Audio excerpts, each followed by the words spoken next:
Okay, so you want to own a daycare center. Bright classrooms, tiny tables, parents arriving every weekday, and tuition showing up month after month. The children stay for years. Younger siblings follow. Many families need care because parents still have to work, and a long waiting list can look like proof that every room will stay full. It looks steady. It looks useful. It looks almost impossible to disrupt. Then the first teacher calls out before sunrise. Now one infant room may not have enough adults to open as planned. The cribs are still there. The families are still enrolled. The tuition is still due. But the number of children you can actually serve has changed before the front door unlocks. That is the contradiction hiding inside this business. Parents can pay an amount that feels like a second rent payment. Teachers can still earn modest wages. And the owner can still struggle to produce a healthy return. So where does the money go? And how can a center have a full waiting list, empty floor space, and no legal way to accept the families standing outside? Before we answer that, walk through the building you think you are buying. You may own the land and the building. You may lease the building and own only the operating company inside it. You may buy a franchise that gives you a brand, curriculum, and operating system. You may acquire an existing independent center with its staff, furniture, enrollment, reputation, and lease. Or you may manage a center that belongs to a large employer, where someone else owns the facility and helps cover the cost. From the parking lot, those centers can look identical. Financially, they are not even close. Buying an existing center can look like the shortcut. The rooms are already built, the children are already enrolled, the staff already know the routines. Instead of funding years of ramp-up, you pay for a business that appears to be running. But part of the purchase price may be attached to things you cannot lock inside the building. The director can leave. A trusted teacher can leave. Families can decide that the center they loved belonged to those people, not to the new owner. The furniture remains yours. The enrollment does not have to. That is why goodwill in this business is unusually human. A buyer may think the valuable assets are the lease, the equipment, and the names on the roster. But if the people who created the trust disappear during the transition, the buyer can own every physical item and still watch the value walk out through the front door. The same is true of a franchise, only in a different way. The brand may help families recognize the center and give the operator systems that would be expensive to create alone. In return, the owner accepts upfront fees, continuing royalties, and rules over how the center is presented and operated. The sign can help produce trust. It does not replace the adults inside the rooms. The structure decides who pays when enrollment grows slowly, who replaces the air conditioning system, who carries the construction debt, and who absorbs the loss when a classroom cannot open. And the building is only one layer. Owning the property does not automatically mean you are allowed to operate childcare inside it. The operating approval is separate. State rules vary, but licensing commonly reaches into background checks, staff training, health and safety systems, inspections, qualifications, and the number of children each adult may supervise. So you are not simply purchasing rooms, you are taking over a business that must remain safe, staffed, trusted, and legally allowed to open. That system is expensive before it earns anything. Picture an empty commercial shell, concrete floor, exposed wiring, one large room that looks perfect in a real estate listing. Now turn it into a real center. You need secure entrances and controlled pickup, child-sized bathrooms, classrooms designed for different ages, a kitchen or food service area, cribs, storage, safe furniture, fire code work, fencing, outdoor space, cameras or access controls, staff areas, insurance licensing costs, training, and enough cash to pay people while the rooms are still filling. The Goddard School gives one useful branded example of the scale. Its current franchise materials estimate roughly $1 million to $1.5 million for a build-to-suit leased model. Buying land and constructing the school can reach roughly $5.5 million to $8.9 million. Those are Goddard's franchise estimates, not a national average, but they tell you what kind of business this can become. The ribbon cutting may come after a 7-figure build-out, and opening day does not mean full enrollment. At Bright Horizons, a new center where the company bears the full operating risk often takes around 12 to 24 months to reach operating break-even and around 3 years to reach steady enrollment. Another operator may move faster or slower. The owner's problem begins immediately. Rent begins now, payroll begins now, insurance begins now. The children arrive one family at a time. That is why the real entry price is not only the building and furniture. It is the money required to survive the period when the center looks ready, but the revenue is not. Then the tuition starts coming in, and for a moment the business looks brilliant again. Childcare Aware of America reported a national average childcare price of $13,184 per year in 2025. It estimated that at roughly 1/10 of median income for a married two-parent household and roughly 1/3 for a single-parent household.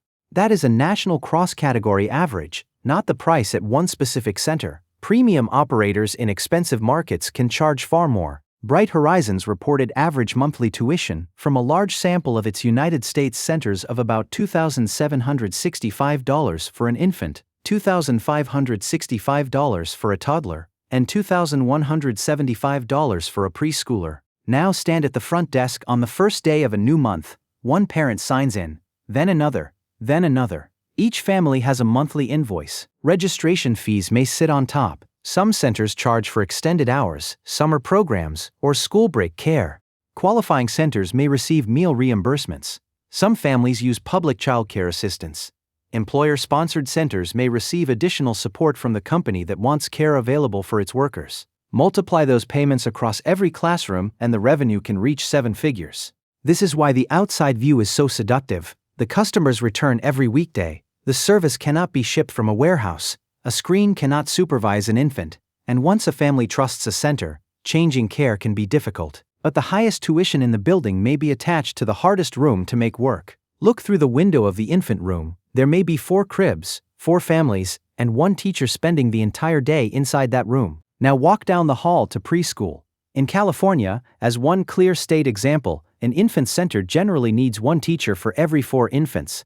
Under the general preschool rules, 1 teacher may supervise no more than 12 preschool children, along with the rest of the state's staffing requirements. That means 4 infant tuition payments may need 1 direct caregiver. 12 preschool tuition payments may be supported by 1 teacher under that general rule. The infant pays more. The infant also buys a much larger share of one adult's day.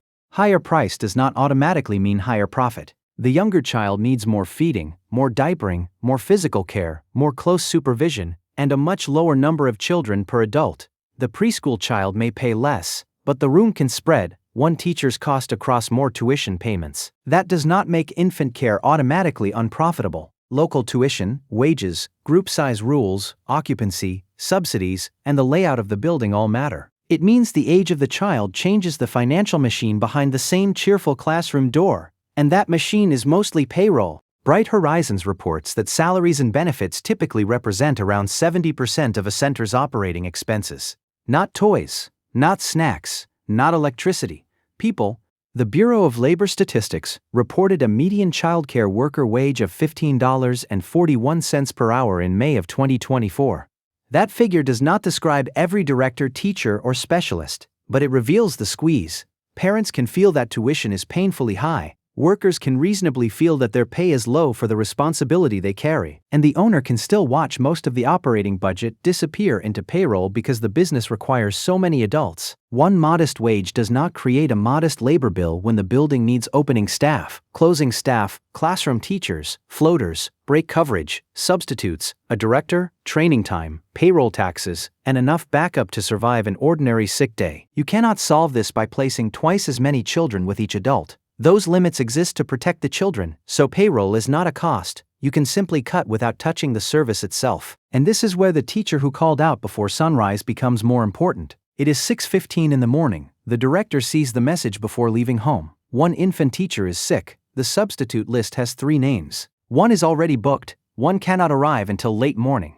The 3rd does not answer. At 7, the first parent will pull into the parking lot. What happens next depends on the staff already scheduled, the ages in each room, the qualifications of the available employees, and the state rules. A floater may move into the infant room. The director may leave the office and cover it. Overtime may begin before breakfast. The room may open late. A family may be asked to keep a child home. A well-prepared center may absorb the problem quietly. A thinly staffed center may transfer the problem directly to the parents. Either way, the missing teacher changes more than payroll. That teacher changes how much of the building can function. The United States Government Accountability Office documented the same mechanism at a much larger scale in the military childcare system. As of September of 2022, the system had approximately 6,200 childcare worker vacancies against roughly 17,500 workers. Officials said those vacancies reduced the system's ability to operate at maximum capacity and contributed to waiting lists. The military system has different pay, benefits, and operating rules from a private neighborhood center, but the mechanism is visible from any hallway. The space exists, the demand exists, the adult required to connect them does not. Now the center's most impressive numbers start to look different. The first number is printed on the license. It says how many children the center may be approved to serve under its physical and regulatory setup. The second number is the children actually enrolled. The third is the number who attend on a full-time equivalent basis. The fourth is the number the scheduled staff can safely and legally cover today. A buyer who treats those as one number can make a very expensive mistake. Take the waiting list. A center can have dozens of interested families and still be unable to fill the space it has. The waiting families may all need infant care while the available room is built and staffed for preschool. They may need 2 specific weekdays that do not fit the open schedule. They may need an earlier start or a later pickup. Some may have placed their names on several lists and will disappear the moment another center calls. A waiting list proves interest. It does not prove that the interest matches the room, the schedule, the price, and the available staff. Then there is occupancy. KinderCare reported average same-center occupancy of 67.8% in its fiscal year 2025, down from 69.8% the year before. That is one large operator's metric, not a target for an independent owner. It still shows that national scale and a famous name do not automatically fill every place that exists on paper, and even the word full can mislead you. A center may look full during a tour while carrying the wrong mix of ages, too many part-time schedules, too much overtime, a lease the tuition cannot support, or an owner quietly working as the substitute director without counting that labor as a real expense. The parking lot can be busy while the return is weak. This is where a simple purchase decision can go wrong. A buyer tours the center at 9 in the morning. Every room has children. The waitlist has names. The seller points to recurring tuition. The building feels alive. What the buyer may not see is that the director covers a classroom twice a week. 2 teachers are planning to leave. The infant room cannot accept another child without another qualified adult, and the owner's salary is being mistaken for investment return. The activity is real. The profit may not be. There is another number that can fool a buyer, the owner's own paycheck. Suppose the owner works as the director. That person opens the building, handles staff problems, talks with parents, fills classroom gaps, and stays late when someone cannot make closing shift. The center may send money to the owner every month, but part of that money is payment for a full-time job. It is not automatically profit on the money invested in the business. If a buyer spends heavily on the building and then has to work inside it every day to produce a modest income, the business may be supporting a salary without producing an attractive return on the asset.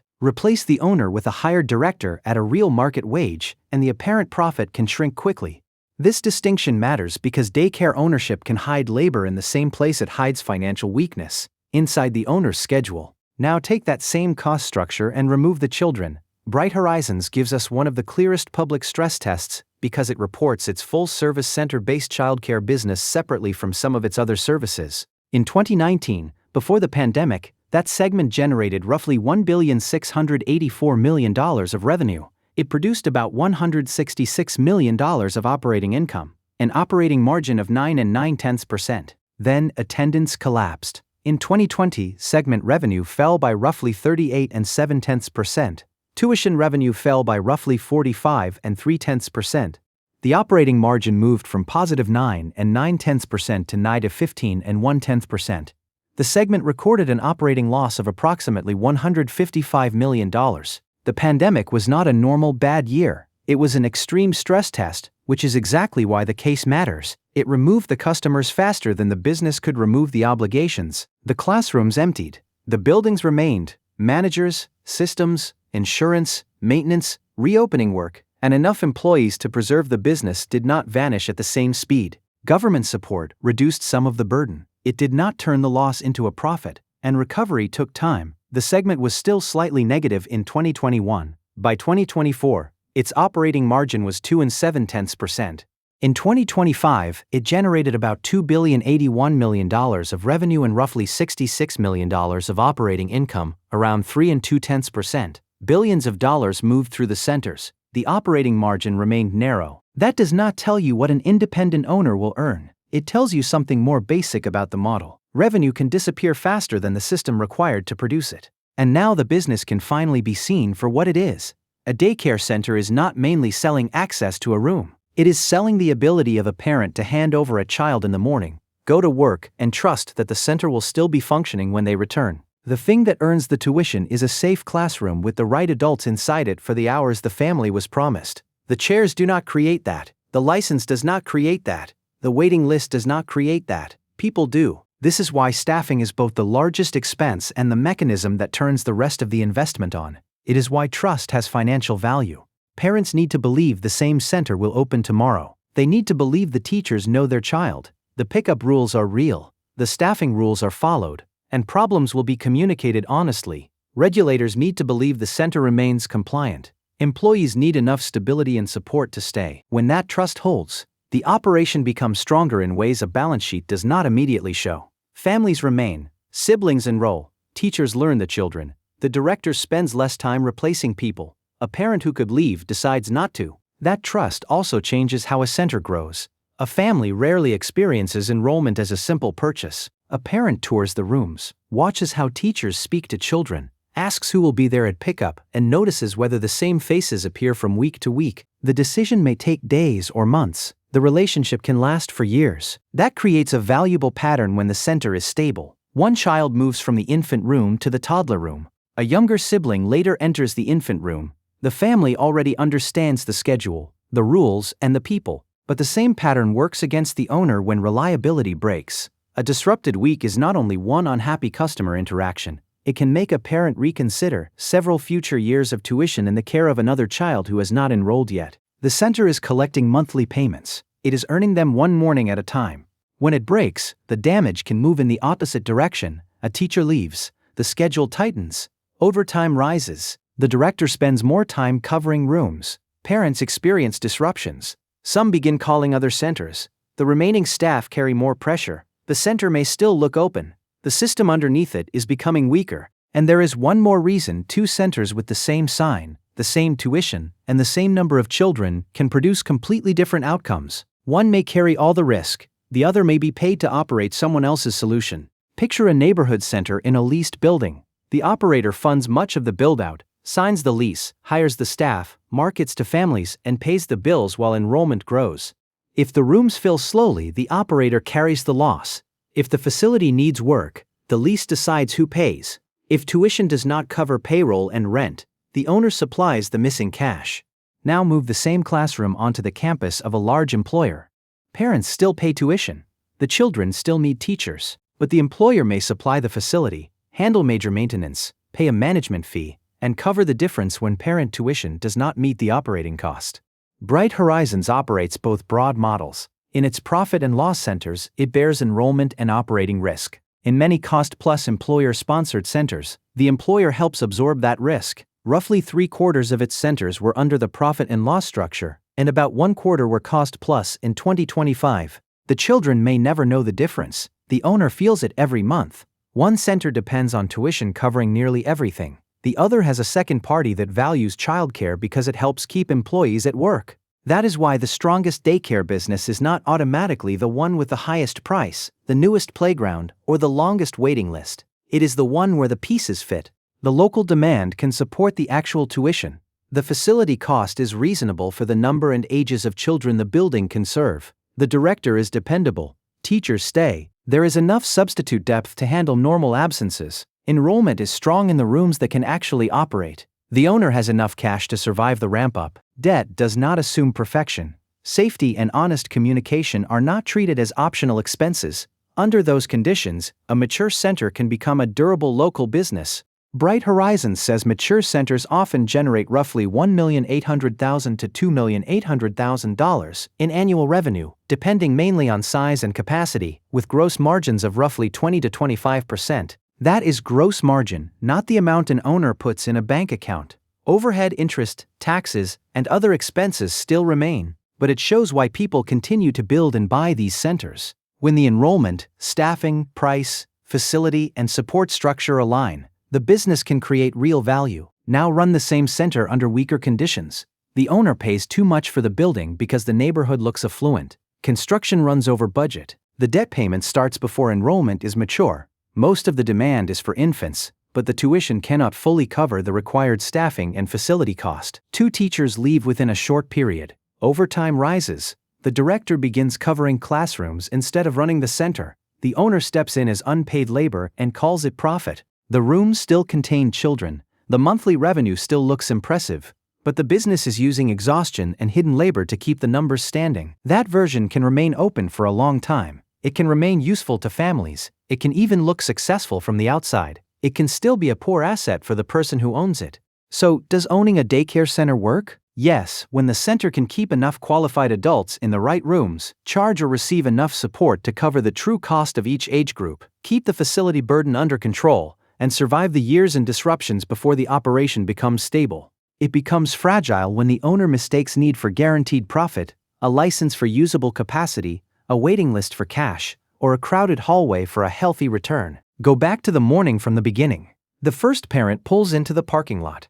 A small backpack comes through the door. The child reaches for a familiar teacher. The parent leaves for work. The tuition payment matters, but the business is happening in that handoff. You are not buying a building that happens to contain children. You are buying responsibility for the moment a parent lets go of a child's hand and trusts your center to make the rest of the day possible.